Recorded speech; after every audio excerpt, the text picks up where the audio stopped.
hey guys, السلام علیکم. اسمی محمد آفاق خان. یہ رہے وہ تمام ثبوت جن کے ذریعے میں آپ کو بتا سکوں گا کہ کیوں خصوصی طور پر اس الیکشنز میں پاکستان کی بڑی مذہبی سیاسی جماعتوں کے سربراہان یا علماء کامیابی حاصل کیوں نہ کر سکے، چاہے وہ جمعیت علماء اسلام ہو، جماعت اسلامی ہو، ٹی ایل پی ہو، یا پھر وہ اورنگزیب فاروقی صاحب کی ٹیم ہو، یا وہ اہل حدیث بھائی ہوں، یا وہ علماء جن کے اپنے علاقے میں صرف ان کے کام، ان کے کردار، ان کی خدمت کی وجہ سے عزت و قدر تھی، ان کو بھی الیکشن میں مایوس کر کے ان کے مقابلے میں کسی مذہب سے دور شخص کو کامیاب کیوں کر دیا گیا. یہ کوئی ابھی کا سلسلہ نہیں ہے. اس کی نوجوان نسل کے اوپر کام پچھلے 20-22 سال سے ان کی ذہن سازی ہو رہی تھی، جس کا رزلٹ ہمیں اس الیکشن میں دیکھنے کو ملا ہے. ایسے علماء جن کے علاقے میں بہت عزت قدر ہے، لیکن لوگ ان کو مسجد کا امام دیکھنا چاہتے ہیں، مسائل ان سے پوچھنا چاہتے ہیں، لیکن ان کو الیکشن میں کامیاب کیوں نہیں کرنا چاہتے. آئیے بات کرتے ہیں، اصل مدعے کی طرف آتے ہیں. یہ جو دونوں ریسرچ ہیں میں اپنے واٹس ایپ چینل پر اپلوڈ بھی کر دوں گا، آپ وہاں سے ڈاؤن لوڈ کر کے خود اس کو پڑھ بھی سکتے ہیں، دوستوں کے ساتھ شیئر بھی کر سکتے ہیں. اس ویڈیو کو بھی ضرور میں گزارش کرتا ہوں کہ آپ زیادہ سے زیادہ شیئر کیجیے گا انشاءاللہ. آج سے تقریباً 24 سال پہلے اسلامک فنڈامنٹلزم ان پاکستان کے نام سے ایک ریسرچ ہوئی. ریسرچ کس نے کی؟ RAND، رینڈ کے نام سے. یہ نیشنل ڈیفنس ریسرچ انسٹیٹیوٹ ہے، جو کہ ایک بہت بڑا ادارہ ہے جن کی سجیشن کو مغرب میں بہت تسلیم کیا جاتا ہے. انہوں نے پھر 2004 میں ایک اور ریسرچ کی جس کا ٹائٹل تھا how West can counter radical Islam, مطلب مغرب کس طریقے سے ایسی سوچ والے لوگ جو کہ اسلامی نظام چاہتے ہیں ان کو کس طریقے سے ہرا سکتا ہے، عوام کو ان سے دور کر سکتا ہے، پھر ان کو ختم کر سکتا ہے. انہوں نے مسلمانوں کو 4 حصوں میں تقسیم کیا. پہلا حصہ تھا فنڈامنٹلسٹ، وہ لوگ جو اسلامی نظام قائم کرنا چاہتے ہیں.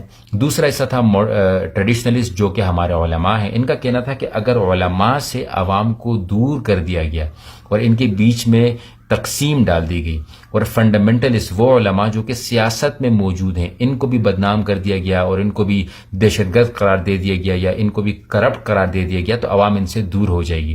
اس کے بعد آئیں گے ماڈرنسٹ، وہ ماڈرن جو کہ جس میں باقاعدہ انہوں نے خود کہا ہے کہ یہ امریکہ کی پالیسیز میں ان کی مدد اچھی طریقے سے کر سکیں گے.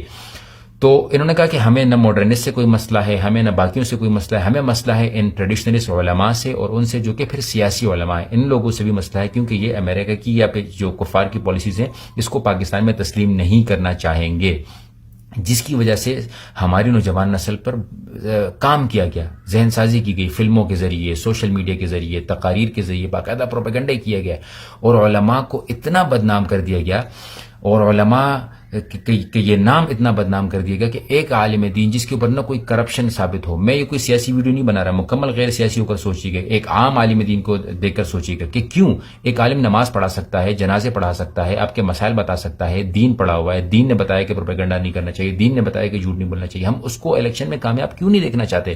اس کی وجہ یہ ہے کہ ذہن سازی ایسی کر دی گئی کہ ان کو بدنام کر دے کہ ایک عام میرے جیسے دکھنے والے شخص کو بہت زیادہ جو ہے وہ ایک ہیرو بنا کر لوگوں کے سامنے پیش کیا گیا، جس کی وجہ سے عوام، ہماری جو نوجوان نسل اتنی اندھی ہو گئی محبت میں، برین واشنگ میں، ذہن سازی میں، کہ ان کے سامنے آپ کوئی بھی ثبوت لا کے رکھو، ان کے سامنے آپ کوئی بھی دلیل لا کے رکھو، ان کے سامنے آپ کچھ بھی بیان کرو، یہ آگے سے گالیاں دیں گے، ڈھول کی تھاپ پر رقص کریں گے، مسجد کے سامنے جا کے رقص کریں گے، علماء کو گالیاں دیں گے، دین کا مذاق اڑائیں گے. یہ صرف اور صرف ذہن سازی ہے، اس کے علاوہ کچھ نہیں ہے.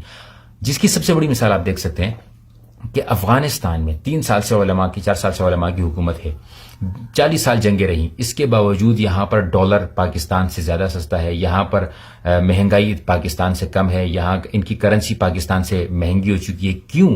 کہ جب علماء دین کو سیکھتے ہوئے اپنا نظام لاتے ہیں، دینی نظام لاتے ہیں، تو پھر اس سے بہترین نظام کوئی بھی نہیں ہو سکتا. یہ میں اور آپ کو ہمیں خوب طریقے سے پتہ ہونا چاہیے.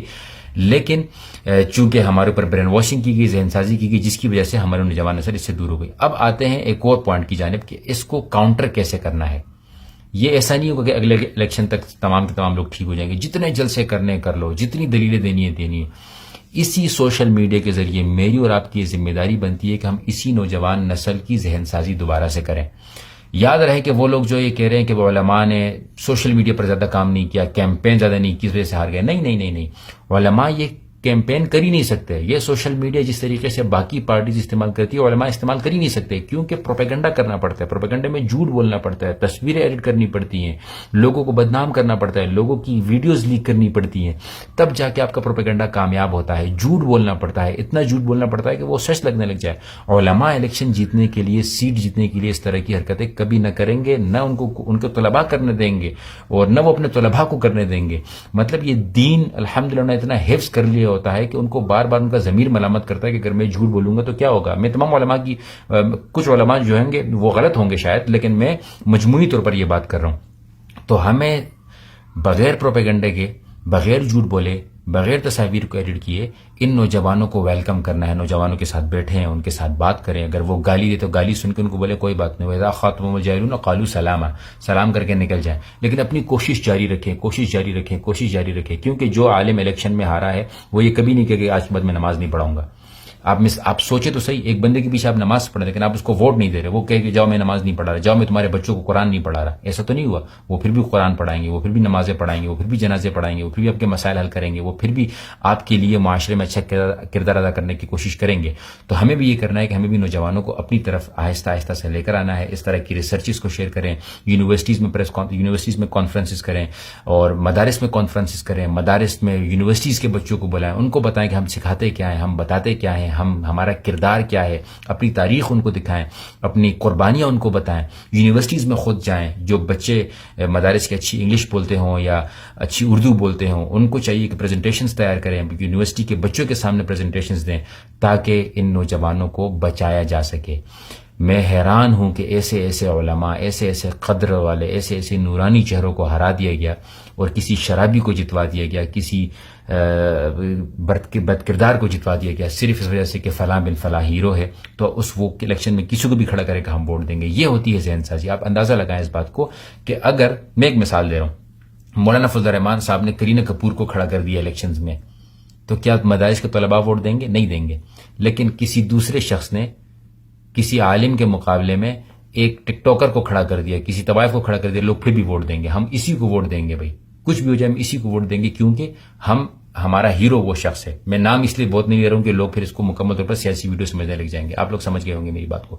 تو آپ سے گزارش ہے کہ اس ویڈیو کو زیادہ سے زیادہ شیئر کریں, اپنا کام جاری رکھیں. 10-15 سال لگیں گے ذہن سازی کرنے میں, لیکن آئیں مل کے ہم کوشش کرتے ہیں کہ ہم ذہن سازی کریں گے, کر کے رہیں گے. اور انشاءاللہ علماء کی جو قدر ہے, علماء کا جو اصل کام ہے, جو کہ سیاست ہے, جو کہ ہمارے اوپر حکمرانی کرنا ہے, جو کہ ملک کو چلانا ہے, اس میں ہم علماء کو کامیاب کریں گے.